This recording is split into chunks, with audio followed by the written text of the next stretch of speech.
നിങ്ങളൊരു beach person ആണെങ്കിൽ must ആയിട്ടും വിസിറ്റ് ചെയ്തിരിക്കേണ്ട സ്ഥലമാണ് ലക്ഷദ്വീപ്. രാവിലെ എണീറ്റത് തന്നെ ഫ്ലൈറ്റ് റീസ്കെഡ്യൂൾ ആയെന്നുള്ള മെസ്സേജ് കണ്ടുകൊണ്ടാണ്.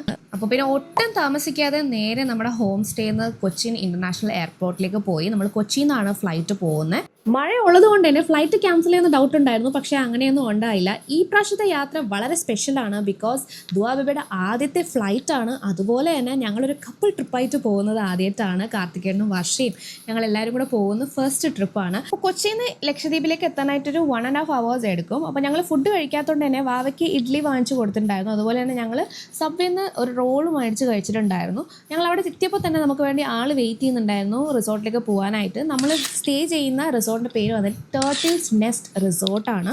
വളരെ ബ്യൂട്ടിഫുൾ ആയിട്ടുള്ള ബീച്ച് ഫ്രണ്ടേജ് ഉള്ള റിസോർട്ടാണ്. ലഞ്ചൊക്കെ കഴിച്ച് ഫ്രഷ് ആയിട്ട് നമ്മൾ വൈകിട്ട് നേരെ കൽപ്പറ്റി ഐലൻഡിലേക്ക് പോവാണ്. ഗ്ലാസ് ബോട്ടം ബോട്ടിലാണ് പോകുന്നത്. ഈ ഗ്ലാസ് ബോട്ടം ബോട്ടിൽ അടിയിൽ ഗ്ലാസ് ആണ്. അപ്പം അതുവഴി നമുക്ക് അടിയിലുള്ള ബ്യൂട്ടിഫുൾ ആയിട്ടുള്ള ഇങ്ങനത്തെ കാഴ്ചകളൊക്കെ കാണാം. ഫിഷിനെ കാണാം, ടേർട്ടിലിനെ കാണാം, അങ്ങനെ കോറൽസ് കാണാം. അതൊക്കെ കണ്ടിട്ട് നമ്മൾ നേരെ ഐലൻഡിലെത്തി. വെഞ്ചുറ ഹോളിഡേയ്സ് വഴിയാണ് ഞങ്ങൾ ലക്ഷദ്വീപിലേക്ക് പോയത്. അപ്പോൾ നിങ്ങൾക്ക് അവരെ കോൺടാക്റ്റ് ചെയ്യാം ഡീറ്റെയിൽസ് അറിയാനായിട്ട്. അടുത്ത വീഡിയോയിൽ കാണാം കേട്ടോ. ബൈ.